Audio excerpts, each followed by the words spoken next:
All right, 5:30. You can start now. Okay, hello everyone. This is going to be a Physics 1A review for thermodynamics and oscillations. We'll start with thermodynamics right now. Um, okay, to start off, we have our temperature system. Instead of using our Celsius, we'll be using Kelvin for our SI units. To change from Celsius to Kelvin, all we have to do is add by 273 degrees, or just 273 the number. So the 273 is a special value, and essentially it's what's called absolute zero when your temperature in Celsius is negative 273. Or in this case, it's also 0 Kelvin. So when your object is at 0 Kelvin, it is at what's called absolute zero, and it's a temperature where every single particle in that object is going to be stationary. Temperature is essentially also known to be a measure of the average energy in your particles. So that's something we'll elaborate on later on. So next up, we have our thermal expansion. Our thermal expansion essentially gives us what are three formulas here, which states how much your object is going to expand given a change in temperature. We know that all objects or all solids are made out of atoms or molecules, and they all vibrate around each other. When we increase the temperature, what the molecules are going to do is they're going to increase the separation from each other, right? And because the separation between the molecules increase as the temperature increases, we'll have a change in length, change in area, and change in volume. The way that we find our change in length is using this thing called the linear expansion coefficient, alpha. And from our linear expansion coefficient, we can find our coefficient of area expansion and volume expansion. The way we actually do it is we can consider our original length to be L and our final length to be L dash, equivalent to L plus delta L. We know that area is going to be proportional to L dash square, which is also equivalent to L plus delta L squared.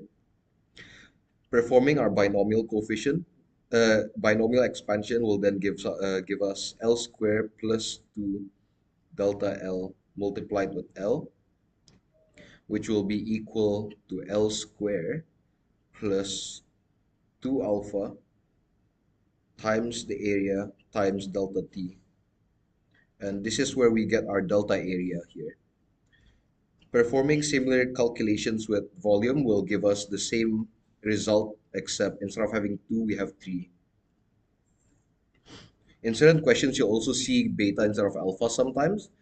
This is also known as the coefficient of volume expansion. Okay, next up we have our ideal gas law. This ideal gas law essentially relates our volume, pressure, and temperature. You might have seen this from chemistry in the form PV equals nRT, where N is going to be a number of moles, R is going to be a gas constant, and T is going to be your temperature. What number of moles essentially states is how much gas you have. It is also equivalent to NKBT. So, so KB here is going to be your Boltzmann constant, labeled here. And this big N here is going to be the number of gas molecules you'll have.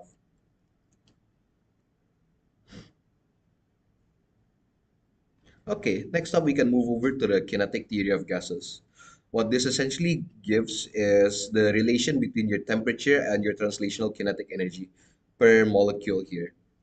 So if you look at this equation here, it states that 2 on 3 kb times your kinetic energy is going to be the amount of temperature you have in Kelvin. Now rearranging to find your velocity here will give you what's called the root mean squared velocity, which is the square root of your average velocity squared. Now, to generalize this kinetic theory of gases, we'll need to learn more about degrees of freedom. What a degree of freedom essentially is basically a variable that's independent to others in a data sample, which could essentially describe the state of our system. In simple way, for example, let's consider a diatomic molecule here. Now, this diatomic molecule can move in X, Y, and Z. This will constitute to the three translational degrees of freedom.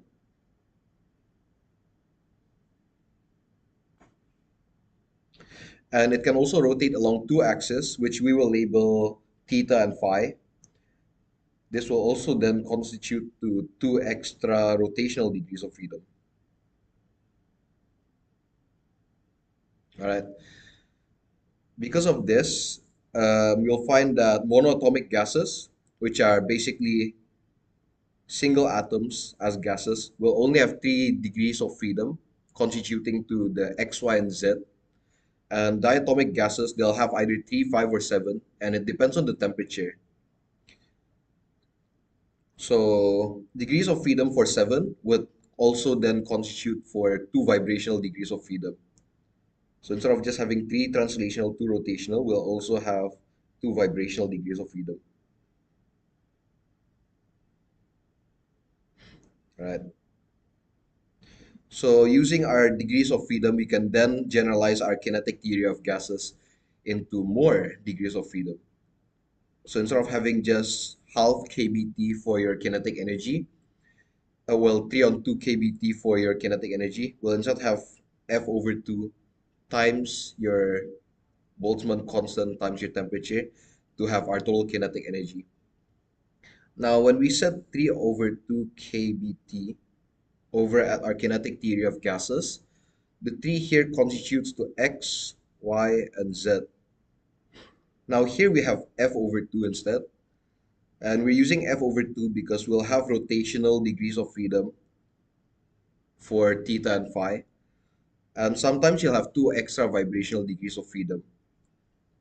For multiple molecules, all we have to do is sum up the amount of molecules with its degrees of freedom, or well, we'll sum up the molecules' kinetic energies to give us this expression, F over 2 n kBT, which is also equivalent to F over 2 nRT, because early on in our ideal gas law, we said that PV equals nRT equals n times kBT, meaning these two are equivalent, right? We can then move on to the first law of thermodynamics. What it essentially states is that the change in energy in our system would be equal to the total amount of work plus the heat that is entering the system. When I mention system here, the system in our thermodynamical questions in Physics 1A would usually constitute to a gas chamber and a piston here. Now, work can be done to this piston to change the volume and then affect the energy, which we'll talk about right now on the work done on a gas. This integral will be what we'll be using to define what work is. And the way we actually get that is we can consider a chamber here with gases, and we can consider a piston here. The amount of force that our gas will apply on this piston will be equal to our pressure times your area. And we find that dV, which will be essentially a change in volume, would be equal to A times dx, where x will be along this direction, right? Because of this, we'll find that our work, which is also equal to F dot dx, will be equal to negative P dV when we're taking into account the direction that the force is pushing towards, because our force will be this direction, dx will be to the left. Our work will be negative if our system expands, and it'll be positive if the system gets compressed, because the work we put towards the system will be positive if the system compresses, and it'll be negative if the system expands. Next, we have our molar specific heat for gases. This will come in handy much later when we're talking about our name processes. Essentially, what it states is the amount of work done relating with the change in temperature. C here will be what's called the specific heat. N will be the number of moles, and the change in temperature will then determine the heat entering the system. For constant volume and constant pressure systems, we'll use these values for our specific heat here. Next, we'll move on to the name processes. For the first one, we'll talk about isothermal process, which essentially states that there is no change in temperature, meaning when we say PV equals nRT, our T here will be a constant, our N and R will also then be constants, meaning our function of P in terms of volume will then be equal to nRT over our volume. Our work done will then be the integral for that, which would get us nRT times the log of initial volume over final volume. Next, we'll have our adiabatic processes. I consider this to be one of the harder ones. And essentially, it states that P times V to the power of gamma, which is going to be your ratio of molar specific heats, will be a constant. And the way we prove it uses a bit of calculus of multiple variables. We can say that the total heat will be equal to our molar specific heat of constant pressure multiplied by our change in temperature with respect to change in pressure plus our molar specific heat for volume times your change in temperature with respect to our volume, which is then equivalent to the partial derivative of temperature with respect to pressure times dP plus our molar specific heat for volume times partial T partial V dV. Now dQ will be equal to 0, which will then give us the result Cp partial T partial P dP plus Cv partial T partial V dV is then equal to 0. Doing a bit more work on this will then get you the result PIVI to the gamma is equal PFVF to the gamma, being a constant later on. Now in here I listed a couple extra equations. Some of these will not be in your formula sheet, mainly this one here. This will not be in your formula sheet, but it'll come in handy when you're performing calculations. We can move on to isobaric process now. Now in isobaric process, our pressure doesn't change for our system, meaning that the work will be equal to negative P times delta V, or the area under this rectangle here. We can also use the molar specific heat for constant pressure here to find the heat in the system for our first law of thermodynamics. Next up, we also have our isovolumetric process, where there is no change in volume. Because of this, there is no work, and the only energy we'll find will come from heat itself. The equation here enlisted essentially states that there is no work, meaning that all change in energy will be coming from heat. Now we have our specific heat and heat capacities, more on these. Now the heat absorbed and temperature change for an object is related by Q equals mc delta T. C in this case will be the specific heat capacity for solids and liquids.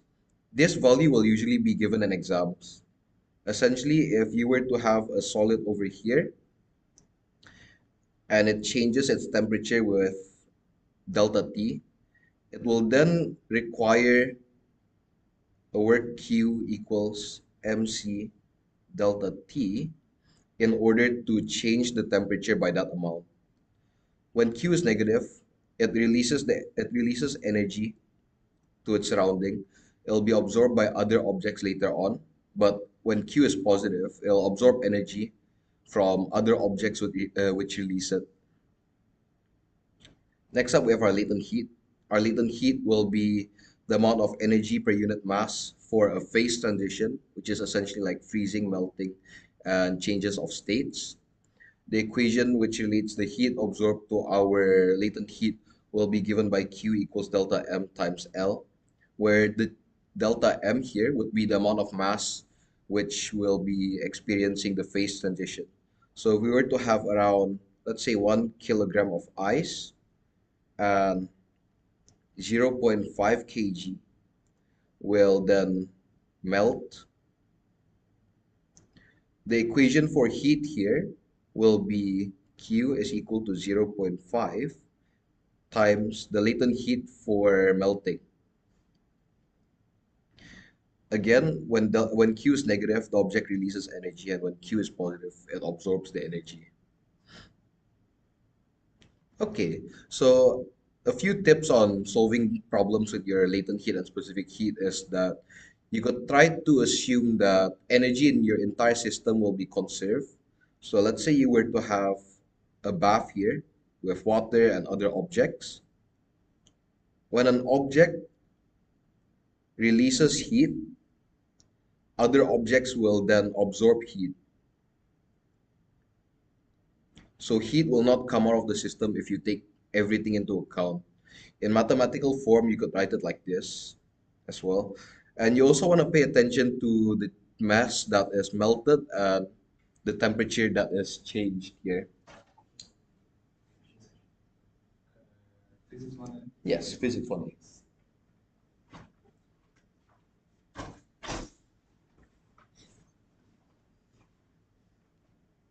All right. So to finish or recap our thermodynamics, we have our heat transfer mechanisms.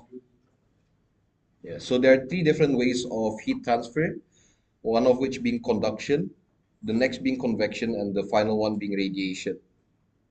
So conduction essentially is only for solid objects and it follows this equation. So the change in heat over change in time, all right? So power or dq dt will be equal to kappa times the area of contact between your surface times dt dx. So another way to write this equation is to also say it's equal kappa times this area of contact times delta T over delta X.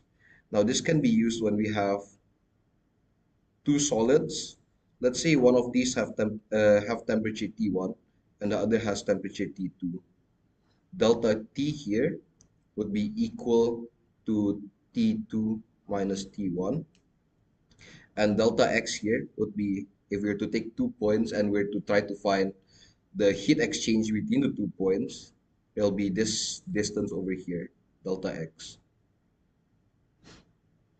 So next is convection. There are no mathematical formulas for this one, but the concept is essentially the heat transfer by fluids with the motion of particles. So if we were to have a bath here filled with water, hot in the bottom, so let's say this is hot and this is cold. Essentially, water molecules in the hot area will move over to the cold area, and by doing so, it'll transfer energy from this hot area to the cold area until it reaches equilibrium. Now, finally, we have radiation, which is the release of energy with our electromagnetic energy emission. An example of this is our sun radiating energy over to objects. This is essentially why the sun makes things hot. It's radiation.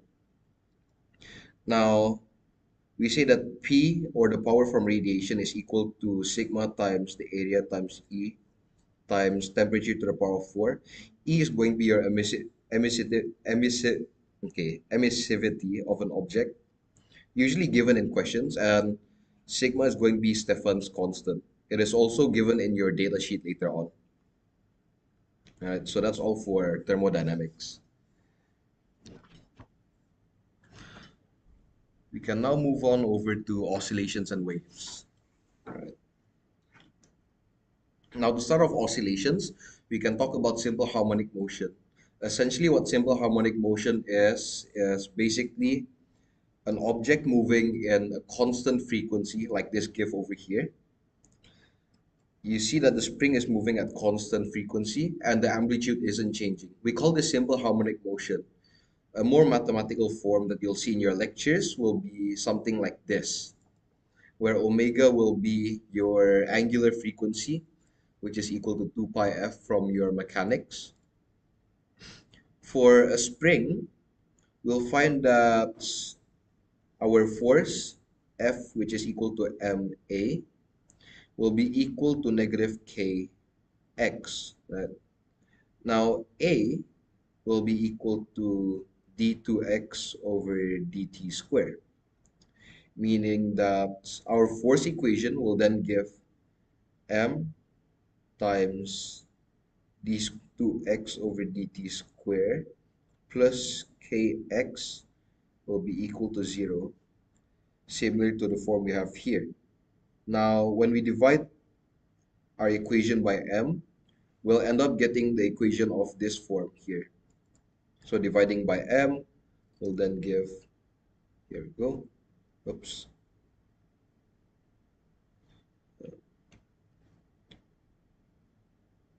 that's funny. Um, that is, hey Dharma, pencil's not working. Technical issues.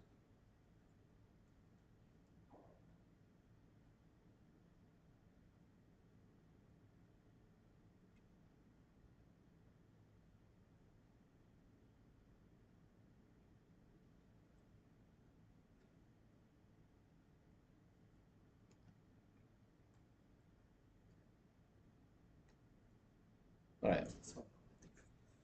Yep. Sorry for the technical error.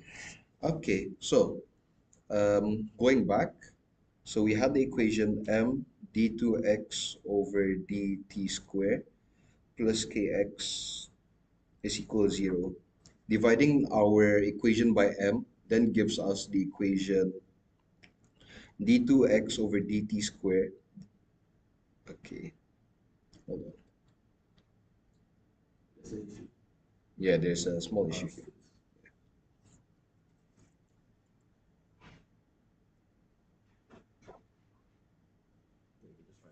All right, so we have our equation. Yep. All right, thanks. So d2x over dt square plus k over m times x is equal to 0. Now matching k over m with our omega square here then gives us omega square is equal to k on m. Easy pick for omega would just be the square root of omega. So taking the square root of both sides will give us omega equals root k on m. Right.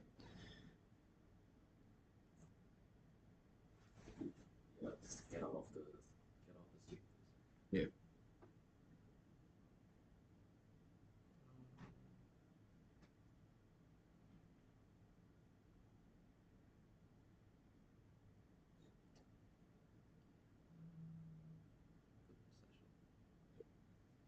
All right.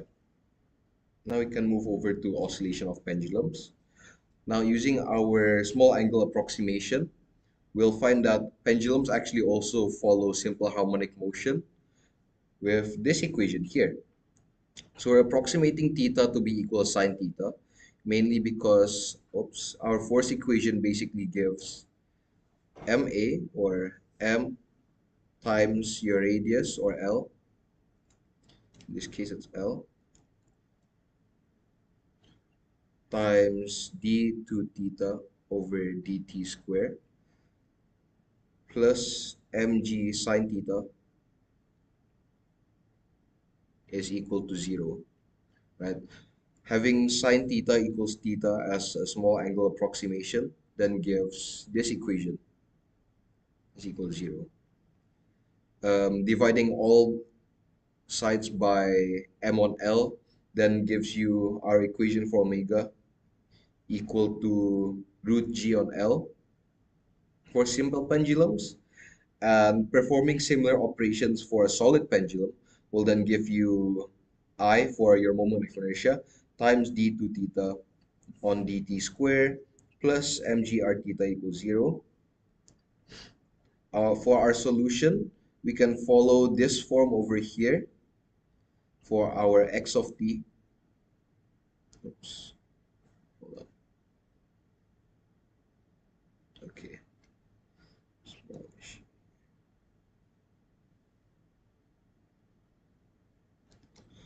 Um, a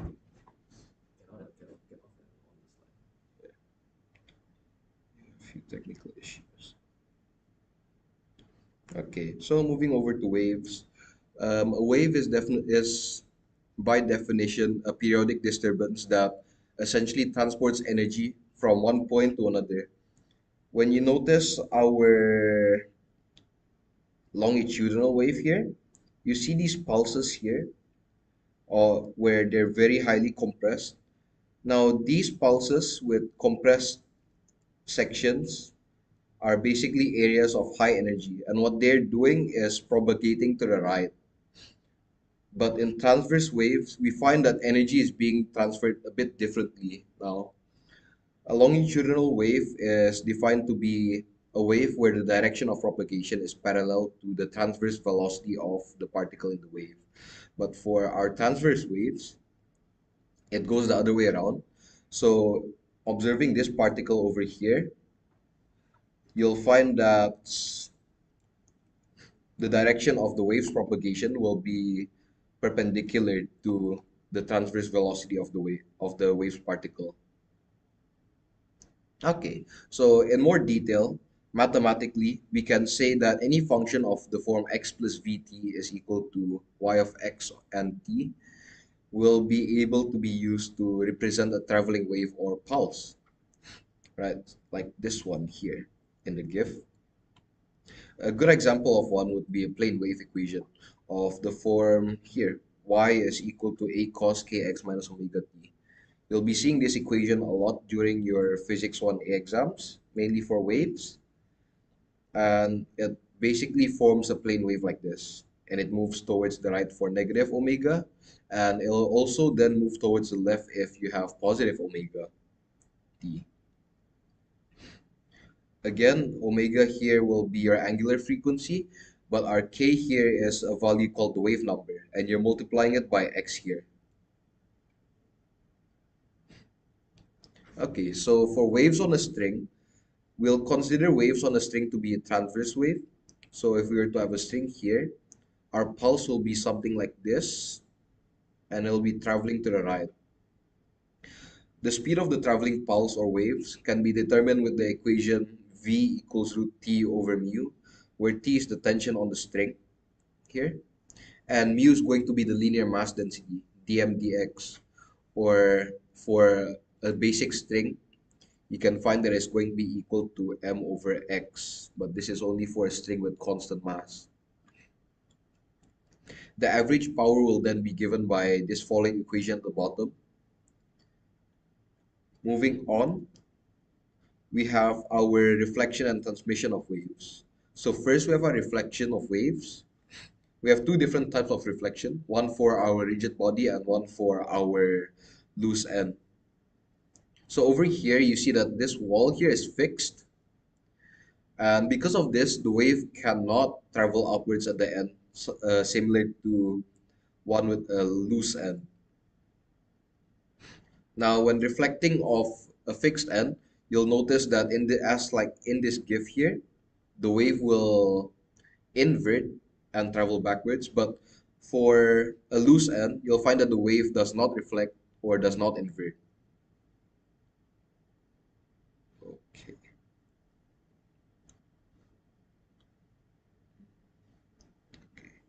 So for transmission of waves, we'll also have to use our principles from reflection of waves when we're going from soft to hard and hard to soft materials. When a wave encounters a change in medium, part of the waves will be reflected and part of it will be transmitted. Now, to see whether it's going to be inverted or not, we have to check whether our wave travels from a soft to a hard material or a hard to soft material. When it goes from a soft to a hard material, we treat our wave reflection over here as if it were a fixed end reflection. But when we're looking at hard to soft reflections, we're treating it as if it were a loose end reflection. Now, next up, we have our superposition and interference. We define our interference of waves to be basically two waves overlapping with each other, like you see in the GIFs here.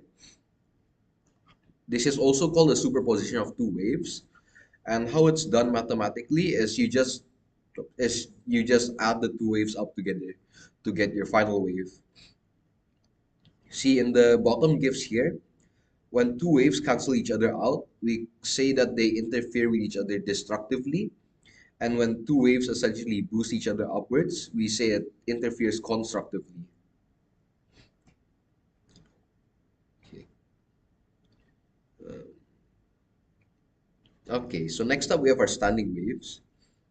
When two waves travel in opposite directions, like you see it here, and they also have the same amplitude and frequency, you'll find that the resulting superposition will give us a wave that seems like it's not moving. Now, this here is called a standing wave. And the reason we end up getting a wave looking like this is because of our trigonometric identities. When we add up two sine waves like this, we'll end up getting an expression of 2 times your original amplitude times cos omega t times sine kx. Now, since the dependence of position and time have been separated like this, we say that it's no longer traveling right or left, and this is the reason why it's called a standing wave. A few extra things on terminology. In a standing wave, the position of maximum amplitude will be called an antinode, and the position here where our string will not be moving would be called a node. Okay. Next, we have more terms for our harmonics, overtones, and boundary conditions. Earlier on, we saw what a standing wave looked like. Notice that there are always nodes at the end. This is called the boundary condition for a standing wave on a string. Now, because of this boundary condition, if we were to have a length L here, we'll find that L has to be equal to a multiple of lambda on 2, like so in here. And using this equation, you'll find that the frequencies that your string can take or frequencies your wave can take will take the form of this equation here, where f sub n will be called the nth resonating frequency, and the velocity we're using will be root t on mu, which is the propagation velocity of the wave. A couple extra terms here would be for your harmonics and overtones. We say that when a frequency of oscillation is going to be an integer multiple of your fundamental frequency, which is the lowest resonating frequency that isn't zero, we can say that it's at its nth harmonic frequency. We also call any resonating frequency above the fundamental an overtone, like in here. So we call this the fundamental tone. The next one will be the first overtone, second overtone, and third overtone. You'll notice that for harmonics, our frequency here will be an integer multiple of our fundamental frequency f. Moving on to sound waves. Sound waves here will be longitudinal because when you look at our uh, particles over here, we'll find that the particles are oscillating left and right, which is the same direction that the wave is propagating. The speed of sound in the solid medium can be found with this formula, which essentially states that V is equal to root B over rho. Rho here will be our gases density or objects density, and B is this thing called the bulk modulus. What a bulk modulus essentially is the measure of how volume changes when you apply pressure on our solids, right? Because you know when you when you put enough pressure on solids, it'll compress. And the way we find the relation of change in volume with the pressure we put will be via our bulk modulus. Now, the speed of sound in air could be found with this formula. Our velocity v is equal to 331 plus the root of 1 plus our temperature in Celsius here. Keep in mind it's in Celsius, divided by 273. And for our acoustic longitudinal wave, for a mass element in a medium and a pressure change delta P, we'll find that this equation will hold up down here, where P max is going to be equal to velocity times density, times your angular frequency, times your maximum displacement.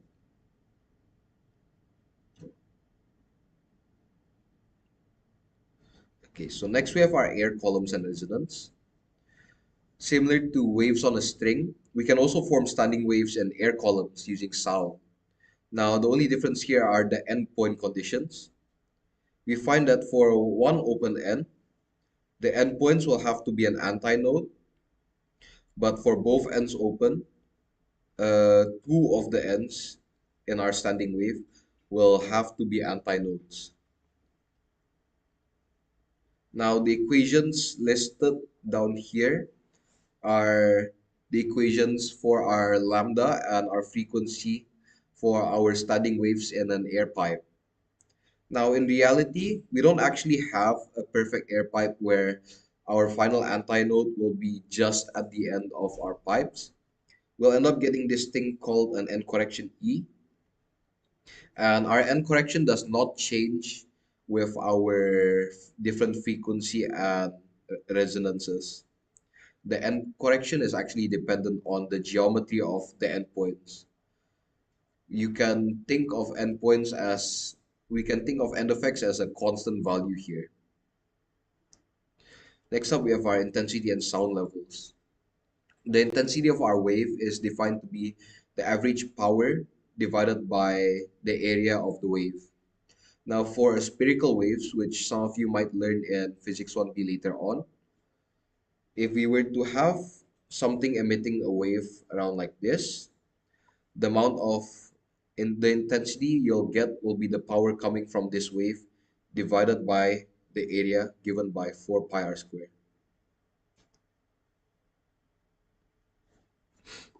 Right? So the average power in your air column in your acoustic waves will be equal to half times rho v omega square times your area and times your maximum amplitude of particle displacement.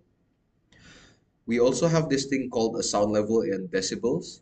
This is how you convert your intensity in decibels here. Your I naught 10 to the minus 12 is going to be called the reference intensity. It's basically the hearing threshold for humans here. We also have. Yep.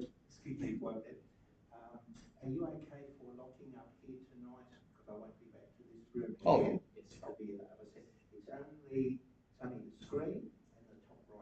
That's all right. Yep. All right. So next up, we have our Doppler effect, which if you've seen a car pass by you, let's say you're standing over here and you see a car pass by, there we go. We'll find that the frequency of the car you hear increases when the car is moving towards you, like this, and it'll decrease when your car is going away from you. Now, this is because of the Doppler effect, and mathematically, we can express the Doppler effect with this formula here. Now, our apparent or perceived frequency will try to increase as much as possible when our observer and source is moving towards each other, or it'll try to decrease as much as possible when they're trying to move away from each other. Finally, we have our shock waves. You notice that in the Doppler effect, our velocity here will be the velocity of the sound. And when we have our source or observer velocity moving at further than the speed of sound, we'll find that the equation kind of breaks essentially, because you will see that the shock front here will leave a cone like this instead of having a shape like this here. Now, because our object will be moving faster than the speed of sound, we'll end up getting these shock waves, which will have this triangle, this shaped triangle here, which traces out your shock front here. The angle here, theta, which is your apex half angle of your canonical shock front, will be given by sine theta is equal to the velocity of our sound divided by velocity of our source. This is also equivalent to 1 over the Mach number. So our Mach number is the integer multiple of the speed of sound your velocity is at. So it is going to be velocity of your source divided by v of sound to be equal to our Mach number. When we will see our object moving at Vs, our velocity of sound will be moving at this direction. And essentially the angle here, theta, will be our velocity of this of sound divided by velocity of source here. That is all for our oscillations and wave section here. We also have a few summary sheets in case you need a screenshot. These slides will also be available in your Teams in case you need it. Thanks for listening. Good luck with the exams here. So, yeah, we could try sample questions, right?